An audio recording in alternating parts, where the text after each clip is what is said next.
At this very moment, as you hear these words, billions of people around the planet are experiencing something that has never happened before in human history.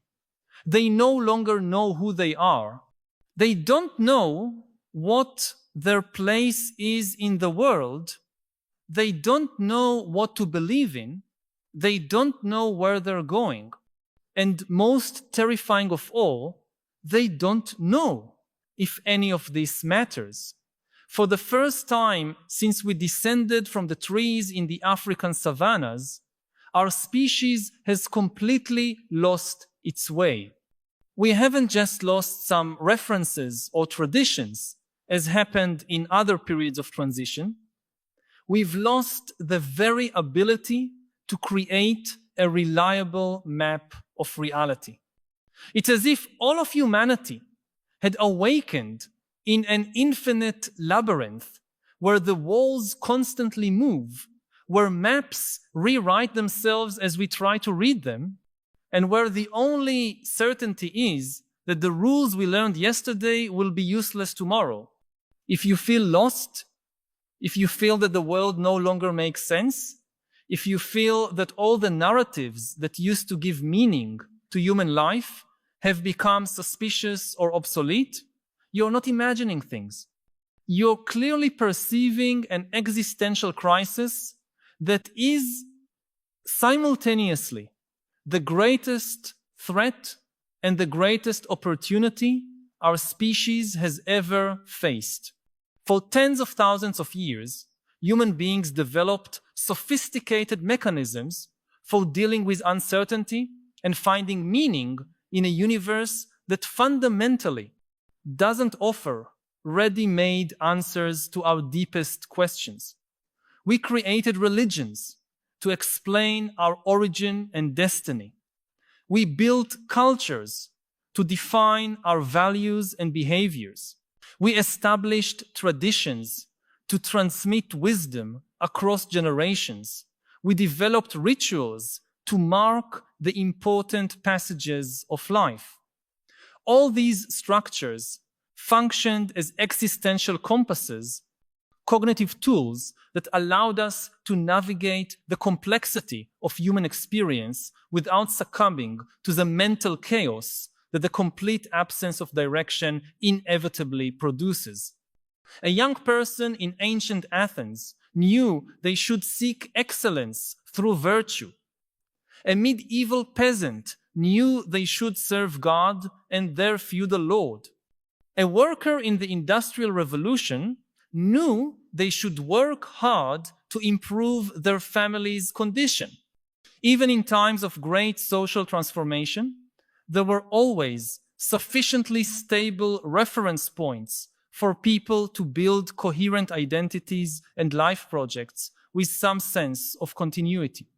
But something fundamentally different began to happen in the last decades of the 20th century and intensified dramatically in the 2022. The transformations we are experiencing are not just traditional social, economic, or technological changes. They are changes in the very nature of human reality. Artificial intelligence is not just a new tool like the wheel or the steam engine were. It represents a fundamental alteration in the relationship between mind and matter, between what is human and what is artificial, between what is real and what is simulated. Social networks are not just new means of communication, like the telephone or radio were. They created a new dimension of human existence, where billions of people simultaneously live in multiple parallel realities, each with its own rules, values, and versions of facts. Globalization is not just an expansion of international trade, as happened in other historical periods. It created a systemic interdependence so complex that small perturbations in any part of the world can generate unpredictable consequences in all other parts. transforming the entire planet into a giant nervous organism where each neuron can affect all other neurons instantly. In this new context, the ancient tools for finding meaning and direction have not just become inadequate, they have become counterproductive. Trying to apply the logic of earlier eras to contemporary challenges is like trying to use a map of medieval Europe to navigate on Mars. It doesn't just not work. It actively confuses us and makes us waste even more time in conceptual dead ends. Traditional religions offer answers to questions that many people can no longer even formulate in a relevant way. Political ideologies from the 19th and 20th centuries try to solve problems that no longer exist, ignoring fundamentally new questions they can't even name adequately. Educational models prepare young people for careers that probably won't exist when they graduate, teaching skills that machines already master better than any human being ever will. Economic systems operate according to premises about scarcity and competition that may have made sense when our ancestors competed for limited resources in the African savannah, but which have become not just obsolete, but dangerous in an era where our capacity to produce material resources has far exceeded our capacity to distribute them in a way that makes sense, or our capacity to understand what kind of life is worth living when basic survival needs have already been largely resolved. This disconnection between our cognitive systems and our current reality creates a form of psychological suffering that is qualitatively different from anything previous generations experienced. It's not the anxiety of someone who has specific problems to solve, because most of our basic practical problems have already been solved by technology and material abundance. It's not the sadness of someone who lost something valuable, because many of us don't even know exactly what we lost or if we really lost anything at all. It's not fear of concrete dangers, because most of our physical security is greater than that of any previous generation. It's a more fundamental type of existential anguish, the feeling that our entire experience of being alive has somehow become unreal, as if we were playing a role in a theater play whose script nobody can find, on a stage whose dimensions constantly change, for an audience that may not even exist. Yuval Noah Harari calls this phenomenon a crisis of meaning. But I believe we need an even more precise term. What we are facing is a crisis of ontological orientation. We no longer know not just how we should live, but what it means to be alive in the first place. We no longer know not just what values we should follow, but whether the very notion of value makes any sense in a universe where algorithms can simulate any value system with perfection indistinguishable from the real thing. We no longer know not just what our purpose is, but whether the search for purpose isn't just an obsolete evolutionary remnant of brains that evolved to find patterns and meanings even where they don't exist, a kind of persistent cognitive illusion that prevents us from accepting that perhaps there is no deeper purpose to be discovered. I want to pause for a moment to ask you directly. When was the last time you felt genuinely certain about something important? When was the last time you made a significant decision without a voice in your head whispering that maybe you're completely wrong about everything? I know it can be difficult to admit, even to yourself, But many of us live in a constant state of doubt about our own choices and beliefs. It's not that we doubt this or that specific opinion, but rather that we doubt the very possibility of having solid opinions about anything. If this feeling resonates with you, share your experience in the comments. It can be as simple as writing, "I feel this fundamental uncertainty when," and filling in with your personal experience. Your honesty might be exactly what another person needs to read today to realize they're not alone in this difficult navigation through a world that seems to have lost its coordinates. But here's the twist that Harari suggests, and which can completely transform our perspective on this apparently desperate crisis.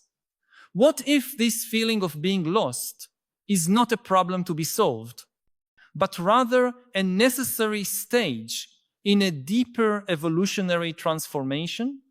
What if our current inability to find meaning in old narratives is not our failure, but rather evidence that we're finally growing beyond our childish need for false certainties and ready-made meanings?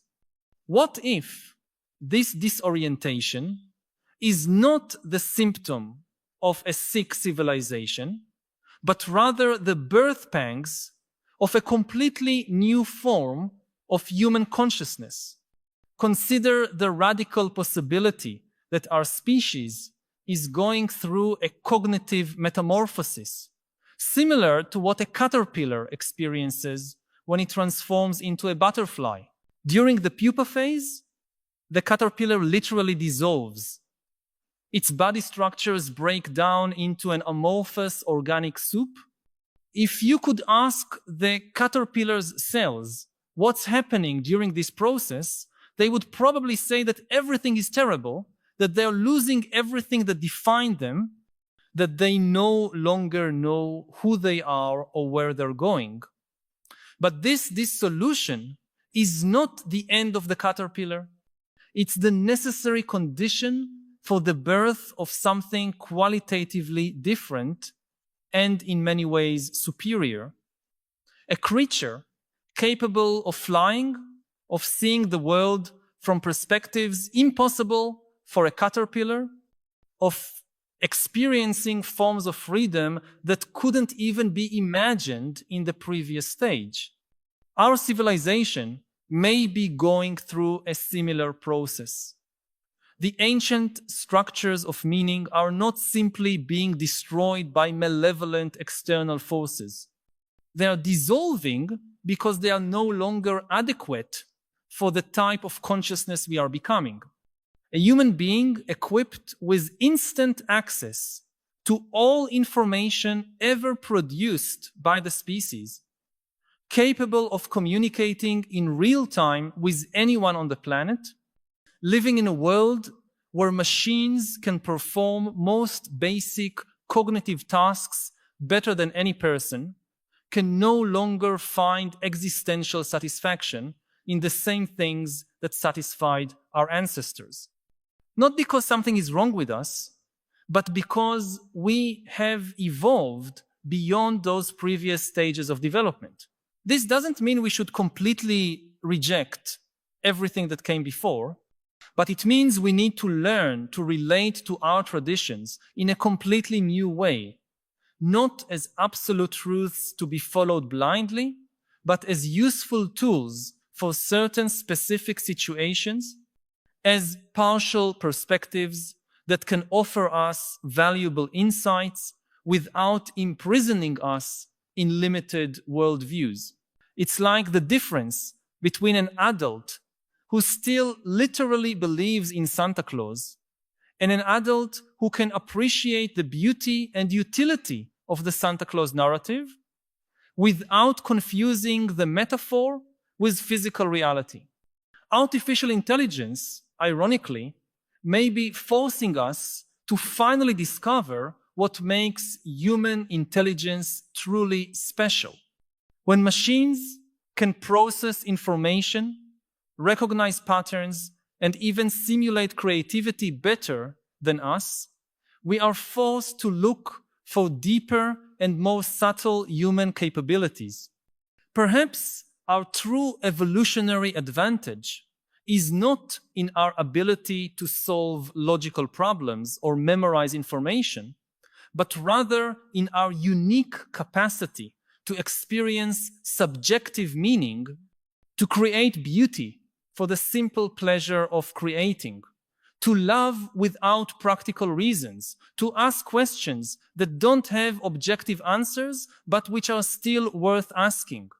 Social networks, despite all their obvious problems, may also be teaching us something fundamental about the fluid and constructed nature of human identity. When we can experiment with different versions of ourselves online, when we can connect with communities based on specific interests instead of just geographical proximity, when we can explore aspects of our personality that perhaps never had space to emerge in the more rigid social structures of the past, we discover that identity is not something fixed that we possess, but rather something dynamic that we continuously create. This can be scary for those who were taught to believe they should have a stable and consistent true self. But it can be liberating for those who learn to see identity and fluidity not as confusion, but as creative flexibility.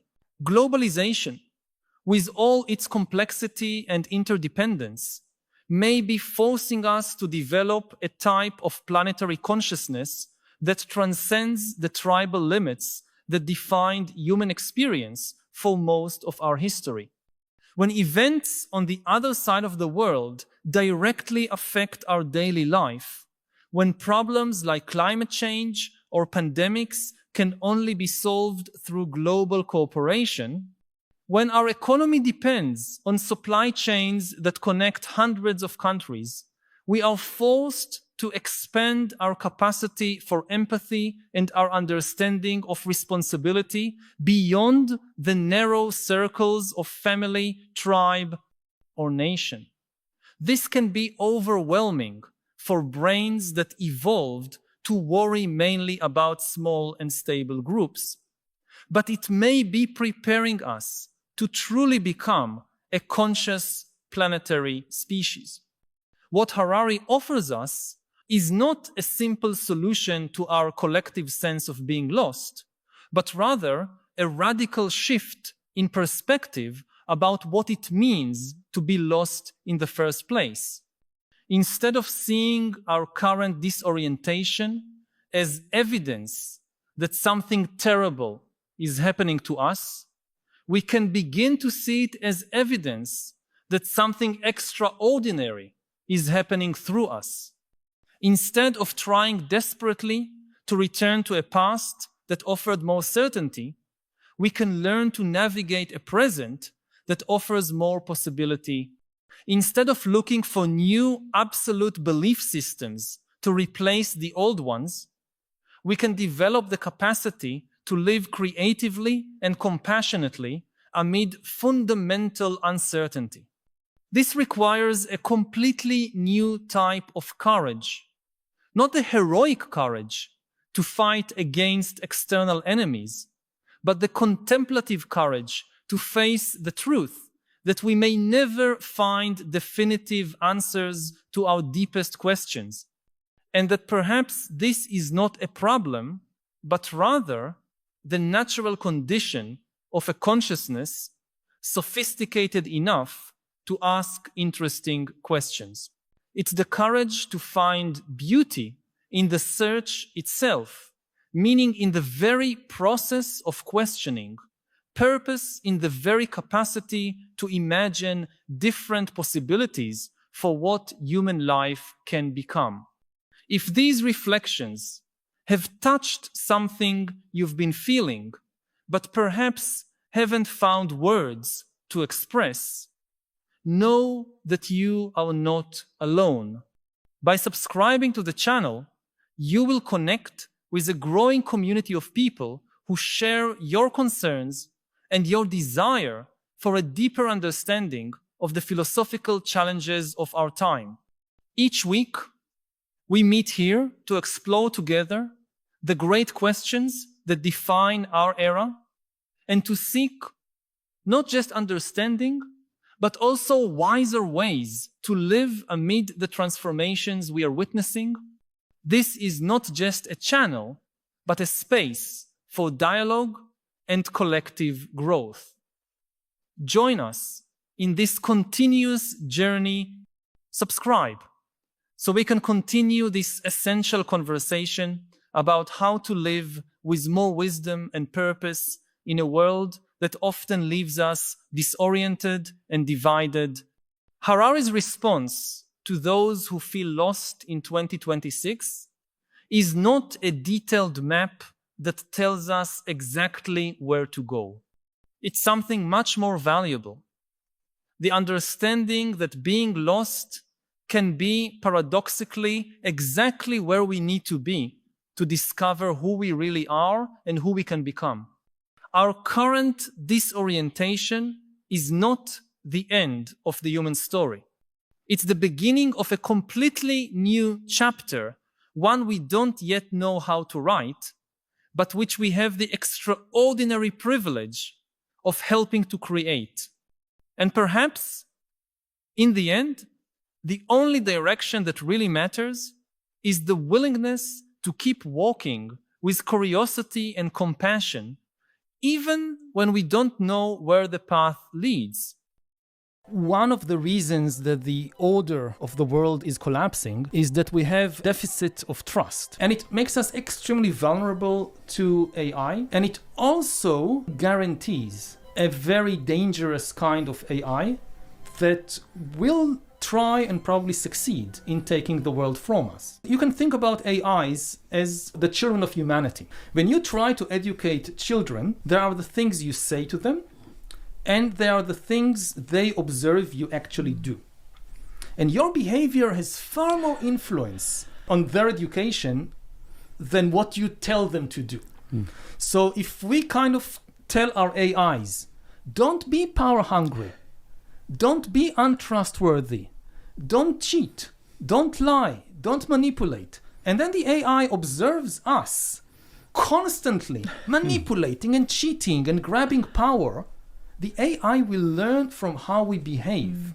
If the AI tycoon himself, or in rare cases herself, behaves in an untrustworthy way, he himself believes that all the world is just a power struggle, there is no way that he can produce a trustworthy AI. The good news is that this entire worldview is not just cynical and dangerous, it's also a mistake. It's not true that the only reality is power and that all human interactions are power struggles. Yes, power is an important part of the world. Yes, some human interactions or some part of human interactions, they are power struggles. And yes, some institutions or all institutions, they have problem with corruption, they have problem with people manipulating, but this is not the whole of reality. There are other aspects to human beings. Human beings, I think, are all of them, except if there are some extreme psychopaths, they are genuinely interested in love, in compassion, in truth. This is not some cynical maneuver to gain power. What I would tell people who believe in the cynical, power-hungry worldview is just observe yourself. Is this the way you think about yourself? Do you think that you yourself don't care at all about the truth and you just want power? Probably not. You probably think you're different. If you have a better view of yourself, why aren't you charitable enough to acknowledge that other people, just like you, might also be really interested in knowing the truth or in having loving relationships with other beings. This is where we can start to build a more trustworthy philosophy, which is the only stable foundation for a good society and also for benevolent AIs. Humans are the most intelligent animals on the planet. They are also the most delusional entities on the planet. A super intelligence is likely to be super delusional as well. Nothing in human history indicates that intelligence is a good antidote to delusion or necessarily puts you on a path towards the truth. I think that the impulse towards truth comes really from consciousness. And since there is no evidence that AI has consciousness, and maybe it will develop, maybe as we speak, the first conscious AI is being kind of born somewhere.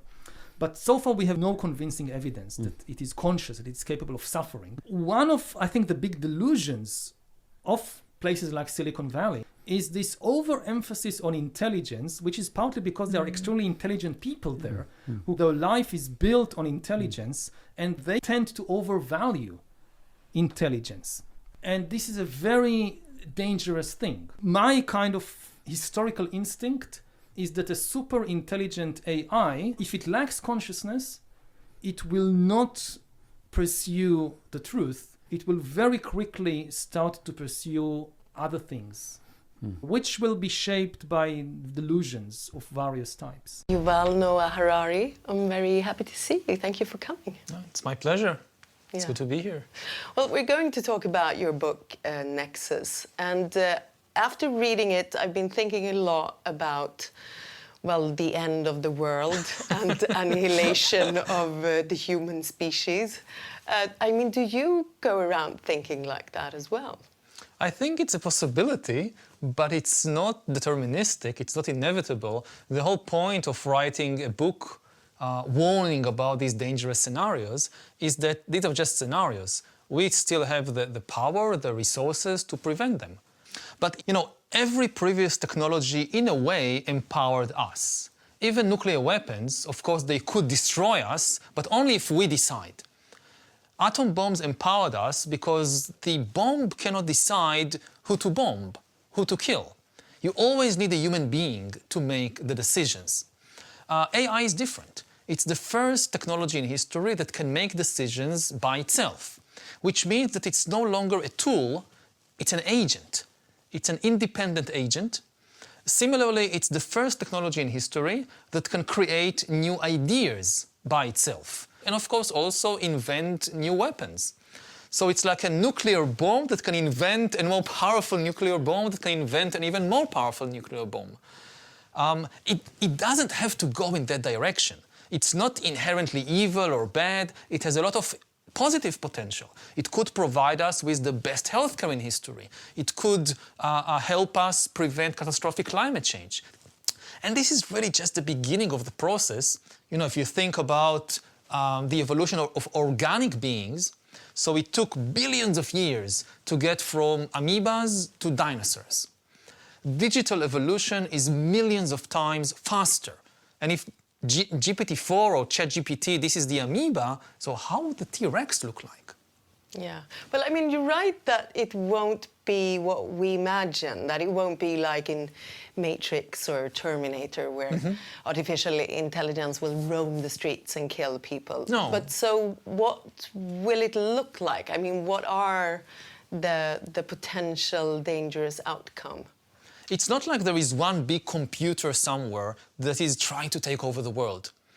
AIs, we need to think about them as millions, potentially billions, of new non-human agents that fill more and more positions in more and more systems, bureaucracies, corporations, armies, governments. Again, making decisions about the world and about our life. And we, in the process, not just losing our power, but losing the ability to understand the world. Because increasingly we don't understand how these things make decisions. We don't understand these extremely complex systems. I mean, what we have seen already in recent years is that AIs are taking over to some extent our culture, our society, the conversation. You know, on social media, some of the most important decisions about what kind of content to promote is being taken by algorithms. And the AIs decide to promote hate speech and fake news and conspiracy theory because they were given the task of increasing user engagement. This is like the holy grail of social media companies, is increase user engagement. And the algorithms discovered, by trial and error, by experimenting on millions of people, that outrage gets engagement. And this has already resulted in increased polarization in societies all over the world, from Myanmar to the United States. And again, this is just the beginning, because so far these algorithms were promoting content created by human beings. Somebody needed, a human being had to invent the conspiracy theory that then the algorithm promoted. Now, with the new generation of AIs, they can create the content by themselves. Well, do you also think, I mean, in Nexus you draw from history to predict or paint a picture of what might happen if we don't regulate AI now or soon. And I mean, you write about the other technical revolutions, like the printing press and the industrial revolutions. What do you think is the most important lesson that we can learn from history to use today? I mean, there are two lessons. First of all, that if you create a completely free market of information, truth will not prevail. Truth is more complicated, more costly, more painful than fictions and lies and mythologies. You know, even as a journalist, you want to just invent some fictional story, that's very easy. You want to write the truth, you have to invest a lot of time and energy and effort. Similarly, if you think about the other side of the equation, the audience, for the audience to connect to a truthful story is often more difficult because reality is complex, it's complicated. So it demands a lot of effort to really understand a true story.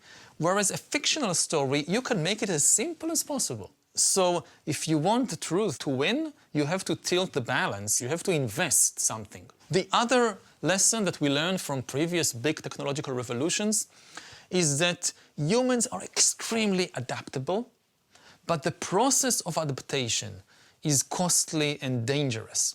When humans began to develop industrial technology, nobody knew how to build a good industrial society. So there were various experiments. Imperialism was a huge experiment in building industrial societies. There were lots of people in the 19th and early 20th century who thought an industrial society, it has to be an empire, because you need to control the source of raw material and you need to control the markets. So we have to build an empire. And this type of thinking, you know, it spread. Britain and France and Japan and Russia and the United States, they all went about building empires. And with terrible consequences for hundreds of millions of people, until people realized, no, you can build an industrial society which isn't an empire. And similarly, you had other people who said the only way to build a really efficient industrial society is communism. And you had this huge experiment with communism in the Soviet Union and other places, which again was extremely costly. And the same with fascism. Fascism was also a huge experiment, failed experiment in how to build an industrial society. So you can say, okay, after all these experiments, after imperialism and communism and fascism and the two world wars, we finally got it right. And we can argue about it, but let's say that we got it right. If we have to go again through this process, this time with AI and bioengineering, we don't know how to build these kind of AI-based societies, so we have to go through another cycle of failed experiments, more imperialism and totalitarianism and world war, and in the end, we'll get it right. This is very bad news. So the historical lesson is, don't just think about the end result. But do you also think that we can learn from literature? I mean, haven't we been warned by Mary Shelley, Philip K. Dick, William Gibson, Isaac Asimov? We have been warned, and it's very important, it's very good that we have been warned. I think the most important literary genre of our era is science fiction, because it attempts it engages with all these possibilities and attempts to warn us about the dangers and to speculate about how to build better societies. But for this to be successful, I think that science fiction needs to really dig deep into how technology changes in a fundamental way relations between human beings. Because you have a lot of science fiction which is just, you know, like taking a very old story and reenacting it with robots. So you can do like Romeo and Juliet with robots, or in space with laser guns and spaceships, and it is still Romeo and Juliet. I mean, it doesn't tell you anything new about how humans relate to each other. But you also write that we need more fiction about bureaucracy. Yeah, this is, I think, the biggest lacuna in art, is that art is not very good in explaining bureaucracy. We have Kafka. We have Kafka, we have Catch-22. It's not completely missing. But if you look, say, at the big it's blockbusters... not the bestsellers, no. Yes, it's not the bestsellers, it's not the blockbusters. And this is a problem, because our life is managed mainly by bureaucratic systems. But then when we open the television and we watch a TV series about politics, it's likely to ignore the bureaucracy and instead to tell us a medieval or even Stone Age story about dynastic politics. The focus is on a family or a couple of families, and the kind of basic biological dramas that characterize competition within or between families. So you have something like Succession, with the kids competing for the attention of the father. This is a very important story, which was crafted by evolution already millions of years before there were humans. This is, you know, this is chimpanzee stuff. They know it also. And it's not a good guide for how politics in the 21st century actually happens. Because if we don't have these kinds of stories, then people don't understand the world. They easily fall victim to conspiracy theories about, you know, the deep state and all these, I don't know, cabals that control the world. But in fact, it's bureaucracy, it's not conspiracy. And it also makes it more difficult for us to change the system. You feel helpless. Evolution kind of prepared us for death by a tiger, not for death by a document. No. And today, a lot more people are dying because of documents than because of tigers. Yeah. So, are you positive, are you optimistic, or are you pessimistic for our future? I know it's a hard question. I try to be a realist. I mean, basically optimism is like saying, oh, everything will be okay. And pessimism, no, we are all doomed. Both these positions, they make us abdicate responsibility. Because if in the end everything will be okay, why bother? You don't need to take action. And it's the same if we are doomed, so why waste whatever little time we have on taking action? Realism is understanding that we have, as human beings, as a human species, we still have the resources, the technology, the wisdom to deal with major challenges, whether it's climate change or whether it's the rise of AI. Again, for instance, when I think about climate change, one of the things that people should realize is what is the cost of preventing catastrophic climate change? What size of a check do you need to write if you want to solve this? How much money? And nobody knows for sure, but the best estimates we have, something like 2%, 3%, maybe 5% of global GDP. Now, this is a lot, but it's completely doable. If I told you it's 50%, then forget it. We are not going to do it. It's not like if you're a dinosaur 65 million years ago, when the asteroid comes, then don't bother. I mean, there is nothing you can do about it. But we are not like the dinosaurs. To shift even 5% of our resources from one aim, one field to another, this is what politicians do all the time. Well, Professor Harari, it was a pleasure talking to you. Thank you so much. Thank you.